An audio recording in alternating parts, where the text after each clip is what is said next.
Sakit kenapa kepikirannya ngelapornya adalah ke UGM? Kenapa nggak misalnya ke dinas pendidikan setempat gitu? Ya itu kan sebenarnya banyak banget yang nanya kayak gini. Rata-rata kan banyak. Kamu ngelapor ke UGM karena itu po, nyari muka po kan ke UGM. Ada banyak yang kayak gitu. Sebenarnya kalau misalnya jawaban jujurnya sih, pas ngirim tuh spontanitas, jadi nggak mikir apa-apa. Jadi pulang, entah mengapa dari badan yang bisa saya kirimin, saya memilih UGM itu juga karena spontanitas sebenarnya. Jadi tiba-tiba aja milih UGM. Gak kepikiran apa-apa lagi, pokoknya UGM aja yang ada di otak gitu ya? Iya mungkin. Karena apa? Mewakilkan menurut kamu? Iya, mewakilkan teman-teman sih sebenarnya. UGM-nya bisa mewakilkan gitu? Iya. Saya di sini ada orang tua dari Sakif, ayahnya. Betul ya? Oke. Ada mic-nya bisa tolong? Gimana Pak? Anak Anda melaporkan kebocoran ini bicara sama Bapak tidak? Saat itu benar-benar atas inisiatif dia. Karena saya nggak tahu. Saya tahunya itu malah setelah besoknya ada keributan. Ada mailing list beredar sampai ke teman-teman saya juga menanyakan apakah ini putra Bapak. Saya bilang iya. Jadi Bapak nggak tahu sama sekali? Saya nggak tahu bagaimana prosesnya, tapi itu benar-benar mungkin dari hati yang paling dalam. Jadi keluarnya seperti itu, nggak diperintahkan oleh siapapun, tapi memang perasaan tidak adil itu yang kemudian muncul. Oke. Bapak ini pengajar ya Pak ya? Ya, saya mengajar di UI, menjadi peneliti juga di UGM. Menjadi? Peneliti juga di UGM. Peneliti di UGM? Iya. Oke, nah mungkin pertanyaan saya begini. Bapak mengajari apa pada Sakif sehari-harinya sampai Sakif ini berani berbuat sesuatu yang menantang arus sebenarnya? Sebenarnya normal saja. Kehidupan kami normal seperti kehidupan Mas Didio. Normal aja. Maksudnya gini, normal itu artinya cara pembelajaran, cara pendidikannya sebenarnya kan dengan suri tauladan ya. Cuma memang ada yang sadar kalau sedang memberikan suri tauladan, ada yang enggak itu loh. Kebetulan saya kadang-kadang sadar Mas. Nah kalau pas saya sadar, panduan satu-satunya kan adalah agama Mas. Dan saya selalu memberikan contoh kepada Sakif, jangan sekali-kali adalah membenarkan kebiasaan yang salah. Atau membenarkan kebiasaan, tapi harus membiasakan kebenaran. Jadi kalau ada hal yang mungkin di jalan atau di mana, bahkan kadang-kadang kita beli fast food, ini nggak benar nih, kita langsung spontan menyampaikan ke manajernya misalnya. Dan mungkin dengan itu dia menjadi terbiasa untuk kalau ada yang nggak adil, ada yang cheating, sampaikan saja, nggak usah takut.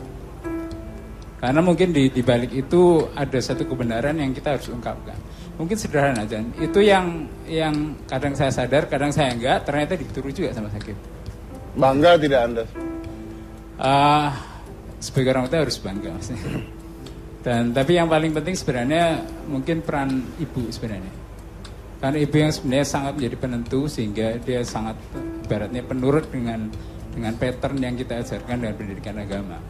Sakif ini anak seperti apa Pak kok di rumah? Biasa aja. Kalau nggak ada ibunya nggak tahu jadi apa ya.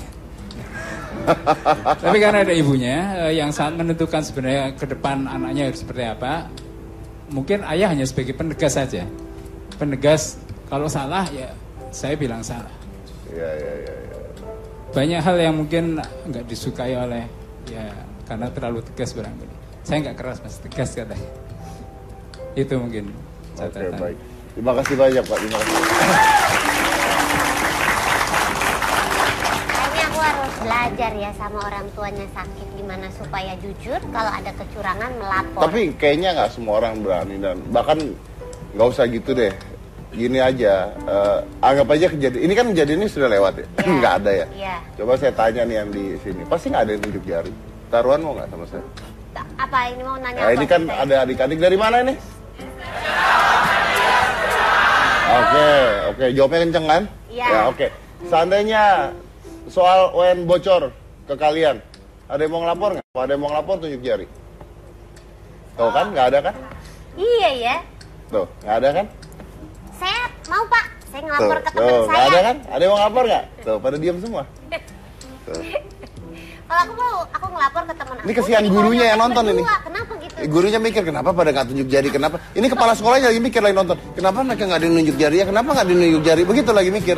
Tapi mereka nggak ada yang nunjuk jari itu. Kan? Itu mungkin naluri siswa ya. Gitu ya? Wih, dapat soal nih gitu. Nah, coba tapi kalau saya mau tanya ke Twitter aja deh, kita lempar ke Twitter coba ya. Tadi saya udah nge-tweet sih di Twitter saya. Ada silakan jawab di Twitter saya @corbuzier atau @hitamputit7 dengan hashtag UN bocor atau tadi saya udah bikin hashtag sebelum ini. Jadi ada HP soal bocor gitu ya. Di saya di @corbuzier. Kalau seandainya itu kejadian pada Anda mau melapor tidak? Itu satu. Yang kedua, pernah nggak Anda mengalami hal yang sama? Soal ujian atau soal ulangan bocor. Pernah tidak mengalami hal yang sama? Saya ingin tahu jawaban dari kalian seperti apa. Pernah nggak bocor atau berani nggak melaporkan? Karena ini nggak gampang gitu loh. Bahkan mungkin di Twitter, mungkin di Twitter kalau mereka bilang, saya sih berani ngelaporin, besok dibully sama teman-temannya. Benar. Iya, pasti busuin langsung. Pernah kok ada bocor di saya, besok dibully. Jadi agak sulit. Dengan hashtag HP soal bocor. Oke, HP soal bocor.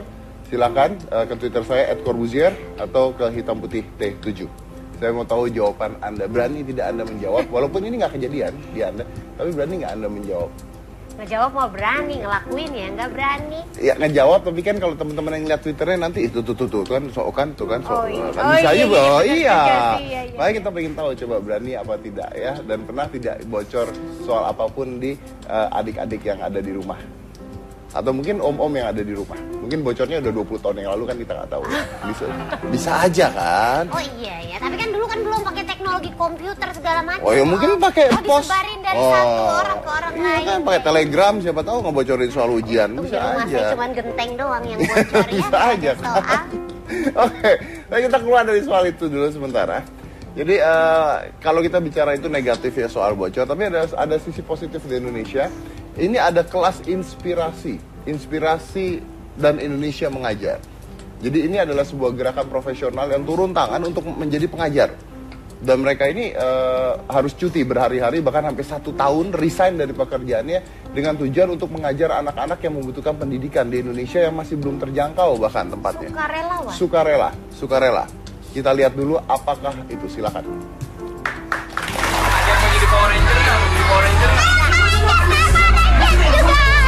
Aku mau jadi dokter gigi. Aku kalau mau jadi dokter gigi bisa nyembuhin gigi orang. Kalau jadi main bola, cita-cita saya jadi profesor, pencipta robot. Semuanya. Aku dokter hewan. Guru.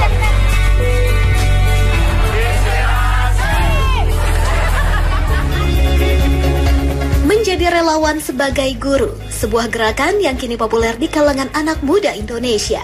Inspirasi untuk memberikan pendidikan terbaik untuk anak-anak kini sudah mulai bermunculan. Salah satunya adalah Indonesia Mengajar, sebuah gerakan bagi anak muda terbaik Indonesia yang dikirim ke daerah tertinggal dalam hal pendidikan selama 1 tahun. Mereka dikirim untuk meningkatkan taraf pendidikan agar lebih layak. Berbeda dengan Indonesia Mengajar, kelas inspirasi juga merupakan gerakan turun ke sekolah selama 1 hari. Tidak hanya mengajar, dalam sehari mereka akan berbagi pengalaman bekerja untuk menginspirasi siswa dalam meraih cita-citanya. Inilah wujud bahwa pendidikan bukan semata menjadi tugas pemerintah, namun kita semua.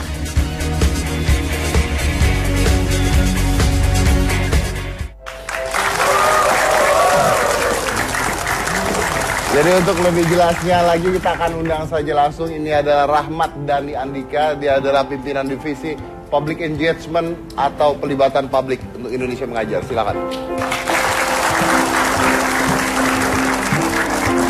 Halo, kabar Bu Regina. Halo Mas Edi, apa kabar? Silakan duduk. Oh ya, anyway, yang menarik lagi saya baru aja tadi ngecek Twitter saya ketika masuk videonya. Ternyata banyak sekali yang masuk. Sudah lebih dari 200 tweet masuk ke saya, dan di situ banyak sekali yang mengatakan pernah bocornya di mana, dan pernah mengatakan bahkan dari saya dapat bocoran SMP dan sebagainya pada saat itu. Nanti kita mau bacakan ya. Lucu lagi. Tadi saya baru baca sedikit, bahkan ada pernah bocor. Yang nggak bocorin aja guru saya. Ada yang bilang begitu. Yes. Berarti bocor udah lama tapi nggak ketahuan ya? Yes. So we gonna try to read that after this. It's gonna be very interesting. Wah. Oke. Tapi sebelumnya kita ke Rahmat dulu. Nah, jadi Rahmat ini dan teman-temannya, rekan-rekannya membangun sebuah yayasan Indonesia Mengajar. Iya. Iya. Jadi sebetulnya gerakan Indonesia Mengajar itu diinisiasi tahun 2010 oleh Pak Anies Baswedan. Pak Anies Baswedan dan beberapa teman-teman yang waktu itu menjadi inisiator dan membidani gerakan ini sampai lahir.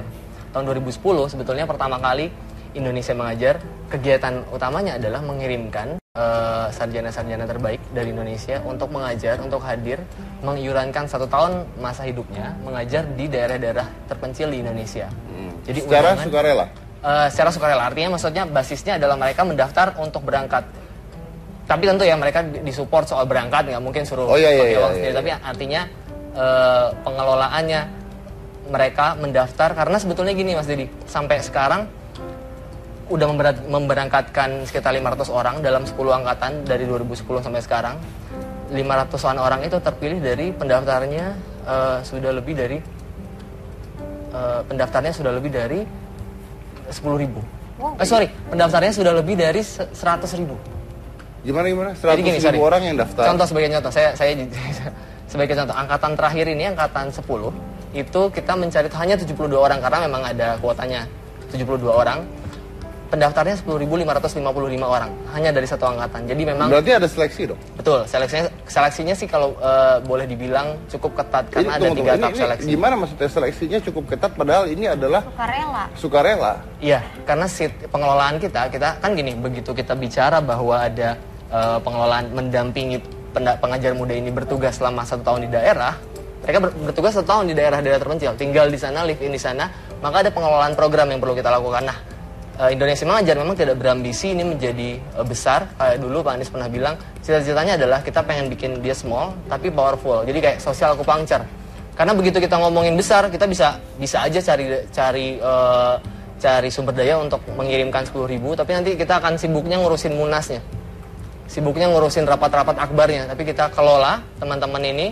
Dan nanti juga ada ada salah satu pengajar muda, dia kebetulan lulusan Cornell University, sempat kerja setahun di Megawi di Indonesia, lalu resign, mendaftar untuk ikutan iuran 1 tahun waktunya. Nah, Anda seleksi berdasarkan? Ada beberapa kriteria. Yang pertama memang kriterianya diutamakan di bawah 25. Mas Dedi masuk dong tentunya. Masuk. Masuk Mas, banget. Tahun depan lah saya 25. Tapi masuk kategori yang gagal seleksi. Di bawah 25 tahun, lalu belum menikah. Belum menikah. Masuk. Masih masuk ya? Masuk. Belum menikah, lalu yang lainnya tentu satu yang kita cari adalah orang-orang yang punya karakter kepemimpinan yang kuat. Karena tugasnya Indonesia Mengajar itu dulu Pak Anies dan teman-teman, gagasannya adalah pendidikan itu maju bukan melulu karena adanya infrastruktur, buku dan lain-lain, tapi kita percaya kalau pendidikan itu maju saat kolaborasi antara orang tua, nggak melulu guru dan kepala sekolah ya, tapi orang tua, lalu siswa itu sendiri, guru, pemuka adat, begitu sampai di berbagai kebudayaan lokal. Hal-hal seperti itu yang kalau kita menyebutnya perilaku bersamanya itu menguat. Nah, pengajar muda ini dikirim, bajunya memang sebagai guru. Mereka mengajar sebagai guru SD sehari-hari di sana, tapi mandatnya adalah menjadi penggerak untuk membangun bersama perilaku bersama. Berarti ini bekerja sama dengan sekolah-sekolah? Betul, jadi masuknya memang sekolah formal. Masuknya sekolah formal? Masuknya bekerja juga pelajaran formal. Betul. Berarti bekerja sama dengan pemerintah? Pemerintah daerah, iya. Pemerintah jadi kayak daerah. kita side by side minta izin, jadi kita nggak datang seenaknya lalu masuk. Jadi kita berangkat dari sini pun dapat minta restu kita dari pemerintah. Jadi kita nggak minta dananya, tapi kita minta restu dari pemerintah. Dananya dari mana? Dananya Indonesia Mengajar menggalang pendanaan dari berbagai pihak, publik salah satunya. Oh, karena yayasan ya ini ya. Betul. Karena yayasan jadi Betul. dana bisa meminta dari lalu juga CSR gitu. Tapi semuanya dikelola melalui penggalangan. Nah, si pengajar ini digaji. Ada uang saku tentu ada ya. Mereka di sana kan butuh hidup karena mereka ini di daerah itu tidak boleh menerima uang dari pemerintah daerah. Kalau tidak boleh tahu, menyalurkan. Kalau saya boleh tahu, berapa besarnya? Besarannya mungkin kalau dibandingkan apa ya, fresh graduate bekerja di MNC gitu ya, MNC di Indonesia, ya nggak ada apa-apanya. Karena memang nanti mungkin kalau ke Mbak Nadira bisa ditanya, tapi gini loh Mas Dedi, yang kita senang itu adalah saat orang S2 dari Jepang, lulusan UI, ITB, UGM gitu, mau antri mendaftar, kata dia seleksinya pendaftarnya 10.500 untuk hanya mencari 72. Mau antri artinya mau bersulit-sulit Padahal untuk bukan dapat jabatan atau profesi padahal gaji ini tinggi. dikirim ke daerah-daerah terpencil. Mau sulit-sulit kadang-kadang ya. untuk hidup sulit. Gitu. Itu sih yang kita senang selama 4 tahun ini melihat bahwa Anda pernah ngajar juga? saya kebetulan salah satu angkatan pertama dulu 2010. Oh, Anda ngajar di mana? Di Halmahera Selatan. Di Halmahera Selatan, Maluku Utara, di pulau kecil. Kebetulan waktu itu belum ada listrik dan sinyal. Waktu itu dapat berapa? Basic ya, kalau mau basic ya dibilang. Basic sekitar 3 jutaan. Ya maksud tapi soalnya gini ya, kenapa saya nggak ingin, karena gini loh, pesan ya, ajakan jadi pengajar muda ini, kebetulan gini Mas Dedi, di awal Indonesia Mengajar, Pak Anies cerita 2009, di salah satu kampus teknologi di Bandung, kebetulan kampus saya, diadakan FGD-nya, untuk ngecek apakah ide ini mau dibaik ini oleh para lulusan-lulusan di Indonesia, lulusan terbaik. Saat itu, tawarannya kurang lebih mirip seperti pertanyaan Mas Dedi, kira-kira benefit apa yang bisa kita kasih? Yang di akhir FGD, siapa yang mau kira-kira nih kalau ada program seperti ini? 0. Tapi tahun 2010 pendaftarnya, angkatan pertama saya ingat 51 terpilih, pendaftarnya 1.300 lebih. Itu lewat mana? Daftarnya online semua. Online, berarti promonya pun lewat online? Iya. Wow, oke. Tadi Anda mengatakan Nadira bisa. Nadira siapa? Puryadi. Iya, Nadira. Dia adalah pengajar ya? Salah satu pengajar, angkatan ke-7. Dari lulusan? Lulusan Cornell University New York. Dari New York ke Indonesia? Sempat bekerja. Kurang lebih setahun, lalu lihat Indonesia Mengajar. Berhenti yang dia? saya dengar ternyata dari Cornell dia sempat tahu Indonesia Mengajar, tapi pulang dia kerja dulu lalu. Oke, kita undang aja ini adalah Nadira.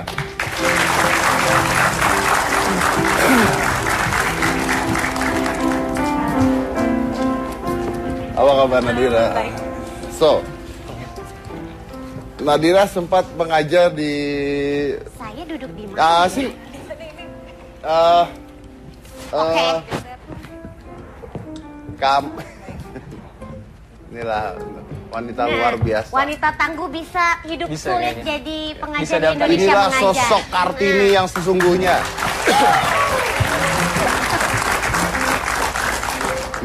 Kalau tadi saya mau bantu tapi kamu udah duluan ya udahlah. Basa basi. Oke, silakan langsung ditanya Om. Kamu sebelumnya kerja di mana? Saya di perusahaan consulting sebelumnya.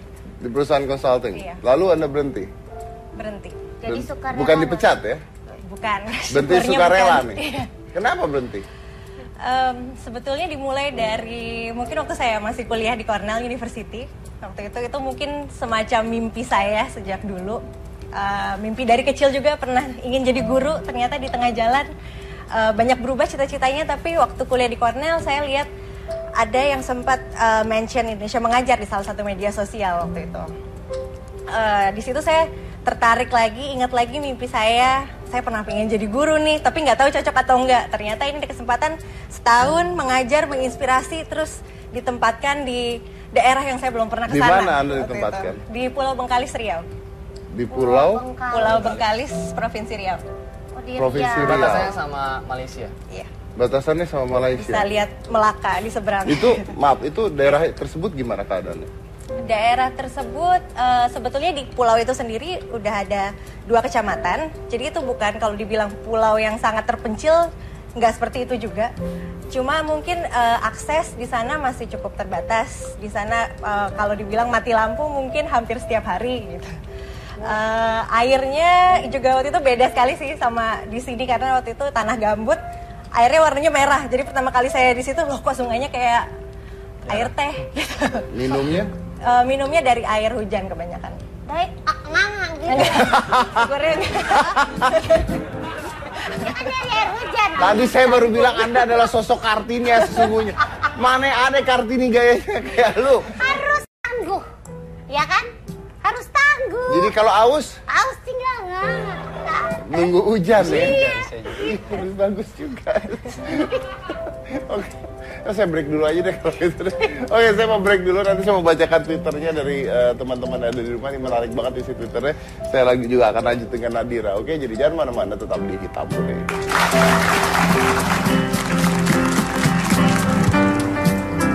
So we gonna try to read that after this. It's gonna be very interesting. Wah. Oke, tapi sebelumnya kita ke Rahmat dulu. Nah, jadi Rahmat ini dan teman-temannya, rekan-rekannya membangun sebuah yayasan Indonesia Mengajar. Iya. Iya. Jadi sebetulnya gerakan Indonesia Mengajar itu diinisiasi tahun 2010 oleh Pak Anies Baswedan. Pak Anies Baswedan dan beberapa teman-teman yang waktu itu menjadi inisiator dan membidani gerakan ini sampai lahir.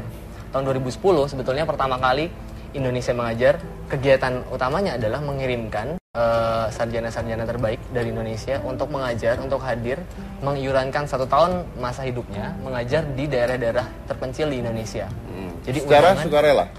Secara sukarela, artinya maksudnya basisnya adalah mereka mendaftar untuk berangkat. Tapi tentu ya mereka disupport soal berangkat, nggak mungkin suruh pakai uang sendiri. Tapi artinya pengelolaannya mereka mendaftar, karena sebetulnya gini Mas Dedi, sampai sekarang udah memberangkatkan sekitar 500 orang dalam 10 angkatan dari 2010 sampai sekarang. 500-an orang itu terpilih dari pendaftarnya sudah lebih dari pendaftarnya sudah lebih dari 10.000. Pendaftarnya sudah lebih dari 100.000. Gimana? 100.000 orang yang daftar. Contoh sebagai contoh, saya sebagai contoh, angkatan terakhir ini angkatan 10. Kayak kita side by side minta izin, jadi kita nggak datang seenaknya lalu masuk. Jadi kita berangkat dari sini pun dapat minta restu kita dari pemerintah. Jadi kita nggak minta dananya, tapi kita minta restu dari pemerintah. Dananya dari mana? Dananya Indonesia Mengajar menggalang pendanaan dari berbagai pihak, publik salah satunya. Karena yayasan ya ini ya. Betul. Karena yayasan jadi dana bisa meminta dari lalu juga CSR gitu. Tapi semuanya dikelola melalui penggalangan. Nah, si pengajar ini digaji. Ada uang saku tentu ada ya, mereka di sana kan butuh hidup karena mereka ini di daerah itu tidak boleh menerima uang dari pemerintah daerah. Kalau tidak boleh tahu, menyalurkan. Kalau saya boleh tahu berapa besarnya? Besarannya mungkin kalau dibandingkan apa ya, fresh graduate bekerja di MNC gitu ya, MNC di Indonesia, ya nggak ada apa-apanya. Karena memang nanti mungkin kalau ke Mbak Nadira bisa ditanya, tapi gini loh Mas Dedi, yang kita senang itu adalah saat orang S2 dari Jepang, lulusan UI, ITB, UGM gitu, mau antri mendaftar, kata dia seleksinya pendaftarnya 10.500 untuk hanya mencari 72. Mau antri artinya mau bersulit-sulit untuk bukan dapat jabatan atau profesi gaji ini tinggi. dikirim ke daerah-daerah terpencil. Mau sulit-sulit untuk hidup sulit gitu.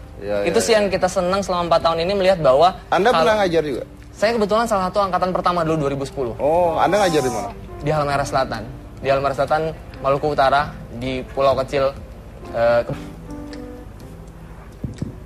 Gimana Pak? Anak Anda melaporkan kebocoran ini bicara sama Bapak tidak? Saat itu benar-benar atas inisiatif dia.